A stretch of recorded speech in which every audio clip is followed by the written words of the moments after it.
আসসালামু আলাইকুম, সবাই কেমন আছেন? আজকে আমি আপনাদের সামনে একটা পিঠা শেয়ার করব। তো পিঠাটা হচ্ছে চাউলের গুঁড়া দিয়ে ভাজা হয়। পিঠাটা আমি প্রথমেই চাউলের গুঁড়া গুলিয়ে নিয়েছি ঠান্ডা পানি দিয়েই। এটা কিন্তু ঠান্ডা পানি দিয়ে গুলিয়ে নিলেই হয়। দেখেন, গুলিয়ে নিয়ে কিন্তু আমি চুলার দিকে ভাজার জন্য চলে আসছি। আমার কিছু পিঠা ভাজাও হয়ে গেছে। এটা কিন্তু ছিটিয়ে ছিটিয়ে দিয়ে ভাজতে হয়। দেখেন, হাত দিয়ে আপনারা ছিটিয়ে দিবেন, দিলেই কিন্তু তাওয়ার মধ্যে একটু তেল দিয়ে দিবেন, তারপরে পিঠাটা ছিটিয়ে দিয়ে দিবেন। অলরেডি পিঠাটা একাই উঠে আসবে, এটা কিন্তু আটকিবে না কড়াইতে। দেখেন আমি কত সুন্দরভাবে ভেজে নিতেছি। তো এইভাবেই আমি সব পিঠাগুলো আজকে ভেজে নিব। তো কীভাবে ভাজি সেটা আপনারা দেখে নেন। এটা কিন্তু বাড়িতে আপনারা ভেজে খেতে পারবেন চাইলে। আমি কিন্তু সুন্দরভাবে ভেজে নিতেছি। দেখেন চুলার অবস্থা খারাপ, কীভাবে আজকে ভাজতেছি পিঠাটা। অনেকগুলা কিন্তু আমি ভেজে নিছি। তো দেখেন, কলার একটা ডাইগা কেটে নিয়েছি। কলার ডাইগা দিয়ে কিন্তু আমি তেলটা ভরিয়ে দিতেছি। আপনারা যে কোনো কিছু দিয়ে তেলটা দিয়ে দিতে পারেন।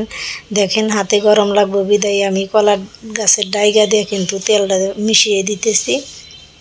তো এইভাবে আপনারাও ভেজে খাবেন। এই পিঠাগুলো কিন্তু অনেকটাই মজা হয়, অনেক সুন্দর লাগে। তো বাঁচতেও অনেক ভালো লাগে। মেহমান আসলে কিন্তু আপনারা এগুলা পিঠা বানিয়ে দিতে পারেন মেহমানের সামনে। তো মেহমান কিন্তু খেয়ে অনেকটাই পছন্দ করবো। এই পিঠাটা কিন্তু গরুর মাংস দিয়ে খাওয়া হয়।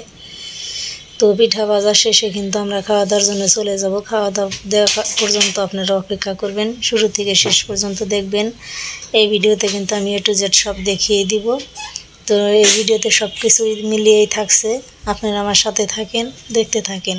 তো দেখেন অলরেডি ভাজা শেষ। আমি এখন খেতে বসে গেছি। খাওয়ার জন্য দেখেন বসে পড়েছি। সাথে পিঠা নিয়েছি আর গরুর মাংস আছে। আমি এগুলা খাবো এখন, আপনাদের সাথে কিছু শেয়ার করতেছি। তো দেখেন এই যে আমি একটু পিঠা নিয়েছি। কিভাবে খাই পিঠাগুলা খুব সহজ নিয়মেই কিন্তু ভাজা যায়। পিঠাটা ভাজা খুব সহজ, কঠিন না, কোনো কিছুই লাগে না। শুধু পানি দিয়ে আপনারা আটাটা গুলে নেবেন। খুব পাতলা করে গুলে নিতে হবে।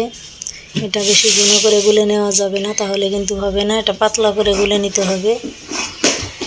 তো আমি আজকে সুন্দরভাবে গুলে নিয়েছিলাম। পিঠাটা আমি ভেজে শেষ করে খাওয়ার জন্য চলে আসছি। আপনারা ফুল ভিডিওটাই দেখে নেবেন। তো আমি খাওয়ার জন্য বসে পড়েছি। এখন আমি কিভাবে খাই সেটা আপনারা দেখবেন। আমি পিঠার প্লেটটা হাতে নিয়ে নিলাম খাওয়া শুরু করার জন্য।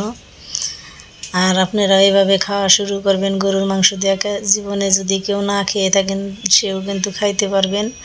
তো খুব তাড়াতাড়ি বানিয়ে খেয়ে ফেলেন।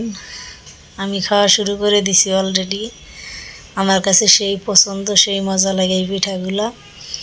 যারা নতুন অবশ্যই আমার চ্যানেলটা সাবস্ক্রাইব করে দিবেন, আর নতুন নতুন ভিডিও দেখার জন্য লাইক করে দিবেন।